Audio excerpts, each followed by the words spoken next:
మాజీ ఎమ్మెల్యే హరిప్రియ నాయక్ గారు ఉన్నారు నాతో పాటు. కేటీఆర్ విచారణకు హాజరైండు. ఏంటి బల ప్రదర్శన చూపించుకోవడానికైనా ఇదంతా పార్టీ క్యాడర్ నుంచి ఎట్లాంటి ఇన్స్ట్రక్షన్స్ ఉన్నాయి ఒకవేళ అరెస్ట్ అయితే? మొట్టమొదట కేటీఆర్ అన్న మీద ఏదైతే కుట్రపూరితంగా చేస్తున్నారో ఇది పూర్తిగా రాజకీయపరమైనటువంటి కక్షపూరితమైనటువంటి చర్య.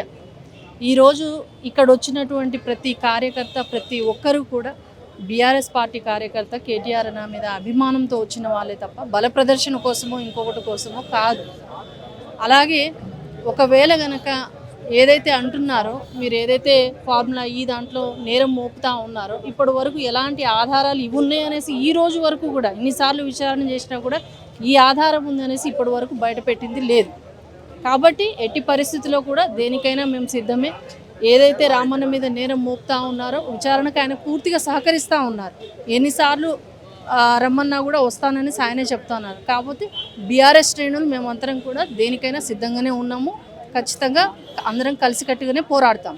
అంటే మంత్రిగా పనిచేసినప్పుడు హెచ్ఎండిఏ నిబంధనలు ఉల్లంఘించారని చెప్తున్నారు. ఆర్థిక శాఖ అనుమతి తీసుకోలేదు, కేబినెట్ ఆమోదం లేదు, ఏం లేకుండా డైరెక్ట్ నిధులే ఎట్లా ట్రాన్స్ఫర్ చేశారని చెప్పి మాట్లాడుతున్నారు. ఇది బయటికి చెప్తుందే తప్ప ఇప్పటి వరకు కూడాను ఆధారపూర్వకంగా ఎవరు బయట పెట్టింది లేదు.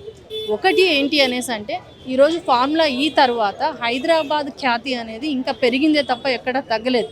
కానీ మొన్నటికి మొన్న మనం చూసాము సుందరి మండలకు గురించి.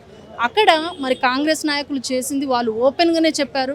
ఎవరు పరువు తీస్తున్నారు, తెలంగాణ పరువు ఎవరు కాపాడుతున్నారు అనేది అది ప్రతి ఒక్కరికి కూడా ప్రజలందరూ తెలంగాణ రాష్ట్ర ప్రజలందరూ గమనిస్తూనే ఉన్నారు. ఏదున్నా కూడా రామన్న తరఫున అందరం కలిసికట్టుగా కొట్లాడడానికి మేమంతా సిద్ధంగానే ఉన్నాం. హెచ్ఎండిఏ నిబంధనల ప్రకారం 2 కోట్ల కంటే ఎక్కువ డబ్బులు ట్రాన్స్ఫర్ చేయాల్సి వస్తే ఖచ్చితంగా ఆర్థిక శాఖ అనుమతి తీసుకోవాలి. ఇక్కడ జరగలేదు. అదే చెప్తున్నాను. ఇప్పటి వరకు ఏదైతే ఆరోపిస్తున్నారో దానికి ఆధారాలతో చూపించమనేసే కదా మేము అడుగుతున్నాము. కాబట్టి ఏదున్నా కూడాను కలిసికట్టుగా మేమందరం కొట్లాడతాము. ఏదైతే వాళ్ళు ఆరోపిస్తున్నారో దాన్ని ఈ రోజు వరకు కూడాను ఇది జరిగింది అనేసి ఈ రోజు ఆధారాలతో చూపించింది లేదు. అరెస్ట్ చేస్తామని చెప్తున్నారు. ఒకవేళ చేస్తే పార్టీ క్యాడర్ నుంచి ఏం ఇన్స్ట్రక్షన్స్ ఉన్నాయి, ఏం చేయబోతున్నారు? ఇప్పటి వరకు అయితే మేమైతే అరెస్ట్ చేస్తారనేసి అనుకోవట్లేదు.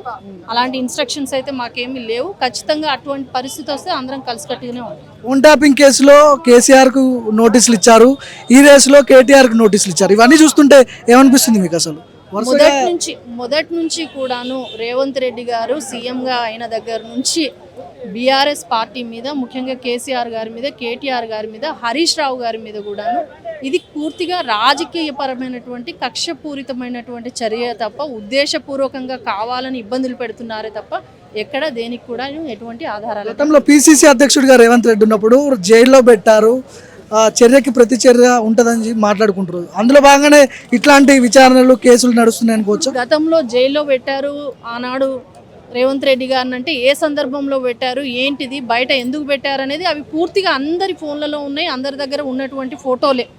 అది ఎవరు కూడాను కక్షపూరితంగా ఏదో సాధించినట్టుగా ఎవరో చేసినట్టు కాదు. చట్టం తన పని తాను చేసుకుపోయింది. కానీ ఇదేదైతే జరుగుతుందో ఇప్పటి వరకు ఎలాంటి నిరాధారాలు ఎలాంటి ఆధారాలు లేకోకుండా చేస్తున్నటువంటి ఒక రాజకీయ కోణము, రాజకీయ కక్షపూరిత చర్య. అరెస్ట్ కూడా కాలేదు. ఇంతమంది పార్టీ క్యాడర్ భవన్కి చేరుకున్నారు, మాజీ ఎమ్మెల్యేలు సిట్టింగ్లు అందరూ చేరుకున్నారు. అంటే బలం ఎంత ఉందో చూపించడానికా లేకపోతే సంఘీభావంగా వచ్చిర్రా ఏంటి? ఒకటి మా అధినాయకులకు ఏదన్నా ప్రాబ్లం ఉంది అనేసి అంటే, ఏదన్నా ఇబ్బంది ఉంది అనేసి అంటే ఖచ్చితంగా పార్టీ క్యాడర్ అనేది స్పందిస్తుంది.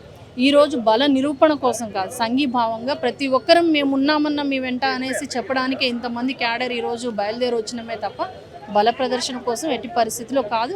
ఖచ్చితంగా ఏదైతే బీఆర్ఎస్ పార్టీ ఏదైతే ఎదుర్కొంటా ఉందో, ఎందుకంటే ఎవరి స్థాయిలో వాళ్ళు ఇప్పుడు మా స్థాయిలో మమ్మల్ని ఇబ్బంది పెట్టడం, అక్కడ గ్రౌండ్ లెవెల్లో చోటమోట నాయకులు వాళ్ళని ఇబ్బంది పెట్టడం, ఎవరి స్థాయిలో వాళ్ళు ఇబ్బంది పెడతా ఉన్నారు. ప్రతిదీ కూడా మేము గమనిస్తూనే ఉన్నాం. ఖచ్చితంగా మళ్ళీ వచ్చేది బీఆర్ఎస్ ప్రభుత్వమే, తప్పకుండా వడ్డీతో చెల్లించే బాధ్యత కూడా తీసుకుంటాం. ఓవరాల్గా టోటల్ ఈ 17 నెలల పాలనలో కాంగ్రెస్ పార్టీ గురించి ఏం చెప్తారు? మార్పు జరిగిందని మాట్లాడుకుంటున్నారు, మీరేం చెప్తారు మాజీ ఎమ్మెల్యే? మార్పు జరగాలని ఏదైతే అభిప్రాయంతో ప్రజలందరూ కూడా తెలంగాణ ప్రజలందరూ కూడా గెలిపించారో ఆ మార్పు మరి ఎక్కడ కనిపిస్తలేదు. 420 హామీలు, 420 హామీలు ఇచ్చారు, 6 గ్యారెంటీలు ఇచ్చారు. ఒక్కసారి వాళ్ళ గుండెల మీద చేసుకొని మేము 6 గ్యారెంటీలను అమలు చేసినామనేసి ఒక్కసారి అక్కడ ఉన్నటువంటి ఎమ్మెల్యేలు మీకు ఇది ఇచ్చినామనేసి గ్రౌండ్లో ధైర్యంగా పోయే పరిస్థితి కూడా ఇప్పుడు లేదు. పొమ్మనండి తెలుస్తుంది వాళ్ళకే.